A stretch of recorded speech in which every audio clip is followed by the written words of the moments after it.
Honorable Prime Minister.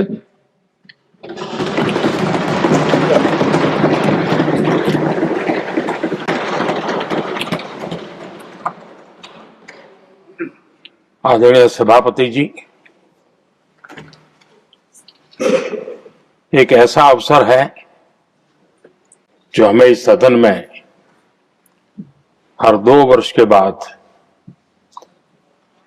कुछ भावुक पलों में डुबो देता है। इस विशेष अवसर पर आपने मुझे अपनी भावनाएं प्रकट करने के लिए जो अवसर दिया, इसके लिए मैं आपका बहुत बहुत आभारी हूं। आदरणीय सभापति जी, सदन के अंदर अनेक विषयों पर चर्चाएं होती हैं। हर किसी का बहुत ही महत्वपूर्ण योगदान होता है। कुछ खट्टे मीठे अनुभव भी रहते हैं, लेकिन आज जब ऐसा अवसर आता है तो स्वाभाविक रूप से दलगत भावना से ऊपर उठ करके हम सबके भीतर एक समान भाव प्रकट होता है। यार, ये हमारे साथी अब किसी और विशेष काम के लिए आगे बढ़ रहे हैं। यहां से जो साथी विदाई ले रहे हैं, कुछ फिर से आने के लिए विदाई ले रहे हैं और कुछ विदाई के बाद यहां का अनुभव लेकर के समाज जीवन में कुछ न कुछ विशेष योगदान के लिए जा रहे हैं। जो जा रहे हैं लेकिन आने वाले नहीं हैं, उनको भी मैं कहना चाहूंगा कि राजनीति में कोई फुल स्टॉप नहीं होता है। भविष्य आपका भी इंतजार कर रहा है और आपका अनुभव, आपका योगदान राष्ट्र जीवन में हमेशा हमेशा बना रहेगा। आदरणीय सभापति जी, इस सदन में जो भी सदस्य माननीय हमारे विदाई ले रहे हैं, कुछ सदस्य ऐसे हैं जिनको शायद उस समय जाने का समय कार्यकाल आएगा जब सदन नहीं चलता होगा। कुछ है जिनको ऑलरेडी सदन के दरमियान ही विदाई मिल रही है। लेकिन ये जाने वाले सभी माननीय सांसदों का बहुत ही उत्तम योगदान है, इसलिए लेकिन मैं जरूर कहूंगा, आदरणीय देवगौड़ा जी, आदरणीय खड़गे जी, आदरणीय शरद पवार जी, ये ऐसे वरिष्ठ लोग हैं जिनके जीवन का आधे से अधिक उम्र संसदीय कार्य प्रणाली में गई है और इतने लंबे अनुभव के बाद भी सभी नए सांसदों ने सीखना चाहिए वैसे समर्पित भाव से सदन में आना, जो भी हमसे उनसे बन सकता है उतना योगदान करना, यानी समाज में से जो जिम्मेवारी मिली है उसके प्रति पूरी तरह समर्पित रहना, ये इन सब वरिष्ठ लोगों से हम जैसे सबको सीखने जैसा है और मैं उनके योगदान की भूरी भूरी सराहना करूंगा, क्योंकि इतना लंबा कार्यकाल छोटा नहीं होता, बहुत महत्वपूर्ण है। उसी प्रकार से हमारे उपसभापति जी हरिवंश जी विदाई ले रहे हैं। हरिवंश जी को लंबे समय तक इस सदन में अपनी जिम्मेवारी निभाने का अवसर मिला है। बहुत ही मृदुभाषी, सदन को चलाने में सबका विश्वास जीतने का निरंतर जिन्होंने प्रयास किया, और मैंने देखा है कि संकट के समय ज्यादातर उपसभापति के ही जिम्मे आ जाता है कि भाई आप संभाल लेना जरा। तो उनको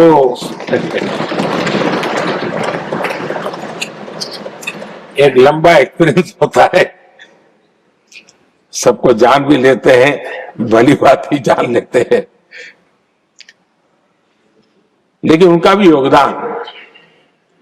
और जब भी, और मैंने देखा कि जब सदन का समय नहीं होता है तो देश के कोने में कहीं न कहीं वो यूथ के साथ मिलना जुलना, देश की परिस्थितियों के संबंध में उनको अवगत कराना, उनमें एक देश के प्रति संवेदनाएं पैदा करने का वो निरंतर काम। वे कलम के धनी तो है ही है, लेकिन कर्म कठोर के नाते भी मैं कहूंगा कि उन्होंने भारत के हर कोने में जाकर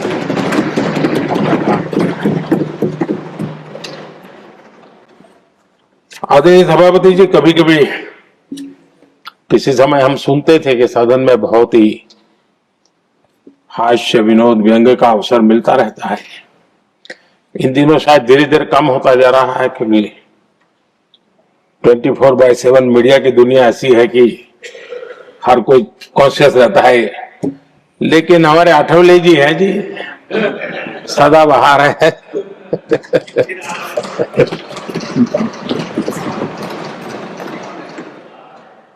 आठवले जी जा रहे हैं, लेकिन यहाँ पर किसी को खोट महसूस नहीं होगी, वो व्यंग्य विनोद भरपूर परोसते रहेंगे। मुझे पूरा भरोसा है। आदरणीय सभापति जी, सदन में से हर 2 साल के अंतराल के बाद एक बड़ा समूह हमारे बीच से जाता है, लेकिन ये ऐसी व्यवस्था है कि जो नया समूह आता है उनको बाकी जो लंबे समय से 4 साल से बैठे हुए साथी हैं, अनुभव है, नए लोगों को तुरंत उनसे कुछ न कुछ सीखने का अवसर मिलता है। और इसलिए एक प्रकार से यहां की जो विरासत है वो कंटिन्यू प्रोसेस हमेशा रहती है। ये बहुत बड़ा लाभ होता है। मुझे पक्का विश्वास है कि जिनको इस बार जाना नहीं है वो भी, जो नए माननीय सांसद आएंगे, उनको उनके अनुभव का लाभ मिलेगा और उनका योगदान भी सदन को और समृद्ध करेगा, ऐसा मेरा पूरा विश्वास है। आदरणीय सभापति जी, हम लोग जानते हैं कि जीवन में या सार्वजनिक जीवन में जब भी कोई महत्वपूर्ण निर्णय करना होता है तो परिवार के लोग बैठ करके मन बना लेते हैं कि ऐसा करना है, लेकिन फिर भी कहते हैं अरे ऐसा करो, उनसे जरा पूछ लीजिए, एक सेकंड ओपिनियन ले लीजिए किसी वरिष्ठ से। और घर में वरिष्ठ नहीं तो कहेंगे मोहल्ले में देखो भाई, वो काफी अनुभवी है, जरा उनसे पूछ लो एक बार उनका मन क्या करता है। अगर कोई बीमार है तो भी कहते हैं यार ऐसा करो भाई, एक और डॉक्टर से जरा ओपिनियन ले लो। सेकंड ओपिनियन का बहुत महत्व होता है। मैं समझता हूं हमारी संसदीय प्रणाली में इस सेकंड ओपिनियन की बहुत बड़ी ताकत रही है। एक सदन में कुछ निर्णय होता है, दूसरे सदन में फिर आता है सेकंड ओपिनियन के लिए। अगर इस सदन में होता है तो उस सदन में जाता है सेकंड ओपिनियन के लिए। और ये सेकंड ओपिनियन उस सारी बहस को, उस सारे निर्णय प्रक्रिया को एक बहुत बड़ा नया आयाम दे देती है। और वो मैं समझता हूं कि हमारी निर्णय प्रक्रिया को समृद्ध करती है। तो इसलिए सदन में जो माननीय सांसद बैठते हैं उनके लिए एक खुलापन रहता है कि भाई चलो इस सदन में नहीं तो उस सदन में एक अच्छा ओपिनियन नया आएगा, उस सदन में नहीं तो इस सदन में एक नया ओपिनियन आएगा। तो ये सेकंड ओपिनियन, ये हमारे लोकतंत्र में एक बहुत बड़ा कंट्रीब्यूशन है, जो जिस विरासत को हमें संभालना, हमारे जो माननीय सांसद विदाई ले रहे हैं उनका तो योगदान रहा ही है। और इसके लिए भी मैं उनका साधुवाद करता हूं। आदरणीय सभापति जी, जो हमारे माननीय सांसद विदाई ले रहे हैं, बहुत आने वाले दिनों में तो शायद ये अवसर रहने वाला ही नहीं है, लेकिन ये माननीय सांसद ऐसे हैं कि जिनको पुराने संसद के भवन में भी बैठने का मौका मिला और नए संसद भवन में भी बैठने का मौका मिला। इनको दोनों इमारतों में उनको राष्ट्र के कल्याण के लिए अपना योगदान देने का अवसर मिला है और उनके कार्यकाल में ही उनको इस नए सदन के निर्माण प्रक्रिया में और नए सदन की निर्णय प्रक्रिया में भी हिस्सा बनने का अवसर मिला है। वो एक विशेष उनके जीवन में याद रहेगी, नई स्मृति रहेगी। आदरणीय सभापति जी, मैं सभी माननीय सांसदों के, और मैं मानता हूं कि ये सदन अपने आप में एक बहुत बड़ी ओपन यूनिवर्सिटी है। राष्ट्र जीवन की कई बारीकियों से परिचित होने का अवसर सदन में प्राप्त होता है। एक प्रकार से हमारी यहां शिक्षा भी होती है, हमारी दीक्षा भी होती है। ये 6 साल यहां जो रहने का अवसर मिलता है, वो जीवन को गढ़ने का, राष्ट्र जीवन के घड़तर में योगदान का तो महत्व है ही है, क्योंकि निर्णय प्रक्रिया का हिस्सा है, लेकिन स्वयं के जीवन को गढ़ने का भी एक अमूल्य अवसर होता है। और इसलिए जब माननीय सांसद यहां आते हैं, उस समय की उनकी जो भी सोच, समझ और क्षमता है, जब जाते हैं तो अनेक गुना वो बढ़ती है, उसका विस्तार होता है, अनुभव की एक बहुत बड़ी ताकत होती है। और तब जाकर के जाने के बाद राष्ट्र जीवन का उनका निरंतर योगदान बना रहे।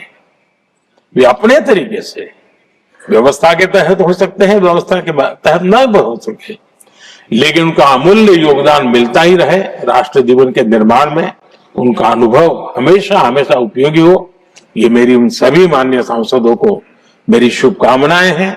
और मैं फिर से एक बार सभी माननीय सांसदों के योगदान का गौरवगान करता हूं, साधुवाद करता हूं। बहुत बहुत धन्यवाद।